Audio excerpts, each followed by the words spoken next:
প্রিয় শিক্ষার্থী বন্ধুরা, সোম এডুকেশন ইউটিউব চ্যানেলের আরেকটি নতুন ভিডিওতে তোমাদের সবাইকে স্বাগত। আজকের এই ভিডিওতে আলোচনা করব HS third semester ABTA test পেপারে থাকা হিস্ট্রি সেট 2 নিয়ে।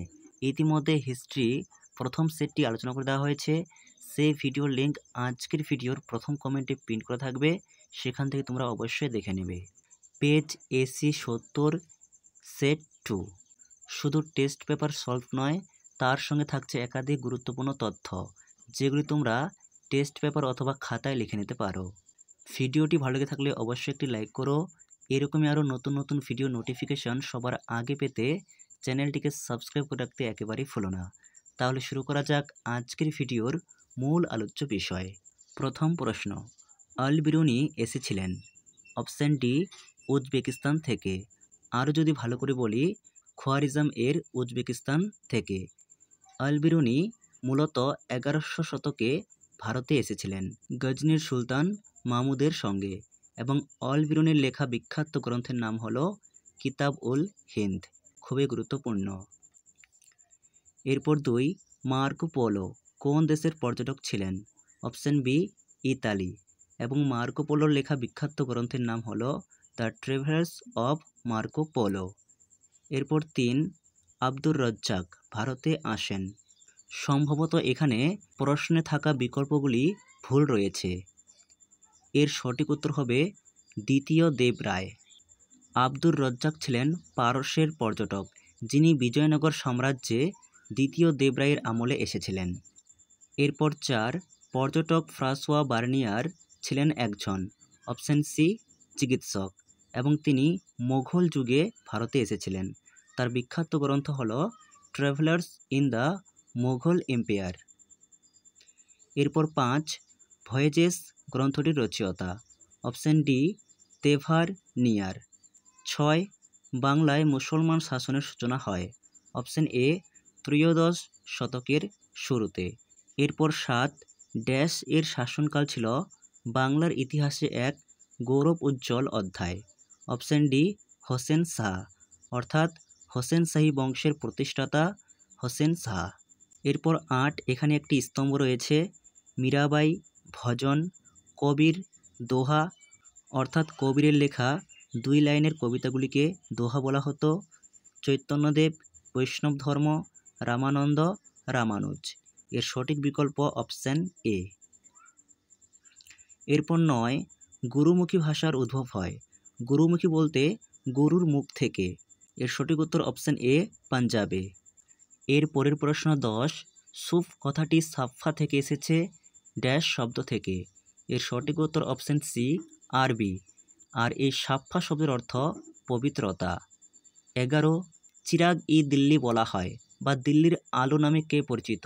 অপশান সি, শেখ নাসির উদ্দিন, যিনি চিস্তি সিলসিলার সুফি সাধক ছিলেন।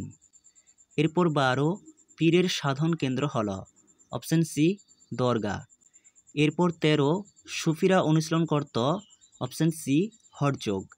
14, হাম্পি রাজধানী ছিল কোন সাম্রাজ্যের? Option A, Bijoynagar. হাম্পি যেটি বর্তমানে কর্ণাটকে অবস্থিত। এবং 1336 সালে দক্ষিণ ভারতে প্রথম হরিহর ও বুক্ক নামে 2 ভাই এই বিজয়নগর সাম্রাজ্য গড়ে তুলেছিলেন। এরপর 15, আমুক্ত মাল্যদা গ্রন্থটির রচয়িতা হলেন? অপশান এ, কৃষ্ণদেব রায়। আমুক্ত মাল্যদা একটি তেলুগু ভাষার সাহিত্য গ্রন্থ, যেটি কৃষ্ণদেব রায় লিখেছিলেন, এবং এই কৃষ্ণদেব রায় ছিলেন বিজয়নগর সাম্রাজ্যের শ্রেষ্ঠ রাজা এবং তুলুক বংশের অন্যতম শ্রেষ্ঠ রাজা। এরপর 16, হাসান গাঙ্গু প্রতিষ্ঠা করেন ড্যাশ রাজ্য? অপশান সি, বাহামনি, অর্থাৎ বাহামনি সাম্রাজ্যের প্রতিষ্ঠাতা ছিলেন হাসান গাঙ্গু। এই বাহামনি সাম্রাজ্যটি বিজয়নগর সাম্রাজ্যের পাশেই অবস্থিত, যেটি 1347 খ্রিস্টাব্দে গড়ে উঠেছিল। এরপর 17, বানিহাটির যুদ্ধ হয়? বানিহাটির যুদ্ধ বলতে তালিকোটার যুদ্ধকে বোঝায়। এর সঠিক উত্তর অপশান বি, 1565 খ্রিস্টাব্দে, এবং এই যুদ্ধটি হয়েছিল বিজয়নগর ভার্সেস দাক্ষিণাত সালতানাতের মধ্যে। এরপর 18, মাহমুদ গাওয়ান মন্ত্রী হন ড্যাশ? অপশান বি, বাহামনির অর্থাৎ বাহামনি সাম্রাজ্যের প্রধানমন্ত্রী মাহমুদ গাওয়ান হয়েছিলেন। তিনি বাহামনি সাম্রাজ্যের রাজা তৃতীয় মুহাম্মদ শাহের প্রধানমন্ত্রী ছিলেন। এরপর 19 বিঠ্ঠলদেব মন্দির নির্মাণ করেন। বিঠ্ঠলদেব মন্দির বলতে ভগবান বিষ্ণুর মন্দির। এর সঠিক উত্তর অপশন বি কৃষ্ণদেব রায়। এরপর 20 বাংলার ভক্তি আন্দোলনের প্রাণকেন্দ্র বলা হয়।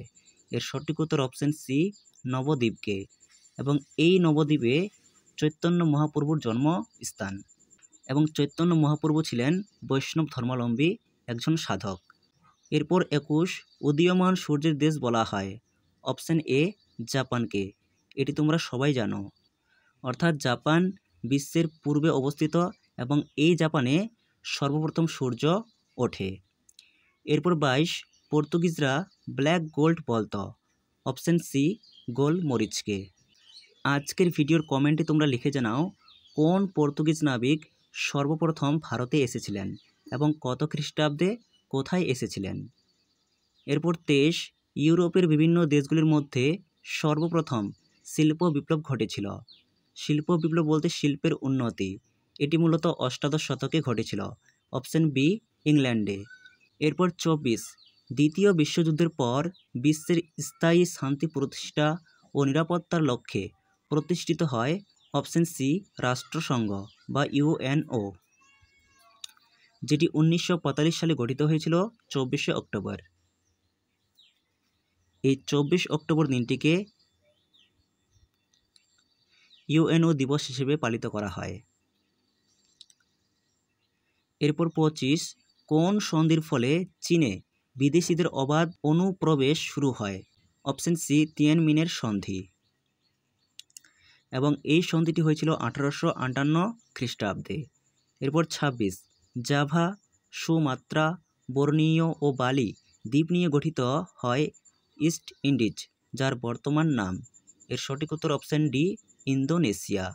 অর্থাৎ ইন্দোনেশিয়া এমন একটি রাষ্ট্র যেটি অনেকগুলি দ্বীপ নিয়ে গঠিত, এবং এর প্রথম রাষ্ট্রপতি ছিলেন ডক্টর সুকর্ণ। এরপর 27 কঙ্গো ফ্রি স্টেট গঠনের মূল উদ্যোগ নেয়। Option A Belgium. এর পরের প্রশ্ন 28 বিশ্বে উপনিবেশবাদ অবসানের মূল কারণ হল। অপশন সি নির্জোট আন্দোলন, তবে এখানে শ্রমিক আন্দোলনও হয়। এরপর 29 অবাধ বাণিজ্য নীতির প্রবক্তা হলেন। অপশন বি অ্যাডাম স্মিথ, খুবই গুরুত্বপূর্ণ, এবং অ্যাডাম স্মিথের বাণিজ্য সম্পর্কে একটি গ্রন্থ যার নাম দ্য ওয়েলথ অফ নেশনস, মনে রাখবে। এরপর 30 new colonialism the last of capitalism গ্রন্থের রচয়িতা হলেন। অপশন এ ঘানার প্রথম রাষ্ট্রপতি নক্রুমা। এরপর 31 Alexander the Great, Julius Caesar, Genghis Khan, Napoleon বোনাপার্টের হাত ধরে। অপশন সি সাম্রাজ্যবাদের পথ চলা শুরু হয়। এরপর 32 ম্যাকাও বন্দর অবস্থিত। অপশন এ চীনে। এরপর 33 টিউটনিক জাতির অংশ হল। Option D জার্মানরা।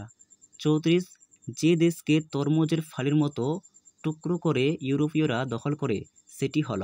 অপশন এ চীন। এরপর 35 অন্ধকারাচ্ছন্ন মহাদেশ বলা হয়। অপশন এ আফ্রিকাকে। 36 1773 খ্রিস্টাব্দে রেগুলেটিং আইন তৈরি হয়। অপশন এ ওয়ারেন হেস্টিংস। এরপর 37 জুডিশিয়াল মার্ডার এর ঘটনার সঙ্গে যুক্ত বিভাগটি হল। অপশন সি বিচার। 38 কলকাতা সুপ্রিম কোর্টের প্রথম প্রধান বিচারপতি ছিলেন। Option D sir Eliza Impey, এবং 1774 সালে তিনি বিচারপতি হন। এরপর 39 ভারতে ইস্ট ইন্ডিয়া কোম্পানির একচেটিয়া বাণিজ্যের অধিকার লুপ্ত হয়। অপশন সি 1813 খ্রিস্টাব্দে, অর্থাৎ 1813 সালের চার্টার অ্যাক্ট বা সনদের মাধ্যমে। এরপর 40 1835 খ্রিস্টাব্দে মিনিট বা যেটিকে ম্যাকলে মিনিট বলা হয় এর প্রবক্তা হলেন। Option D Macaulay. এই ছিল আজকের সেটের সম্পূর্ণ আলোচনা।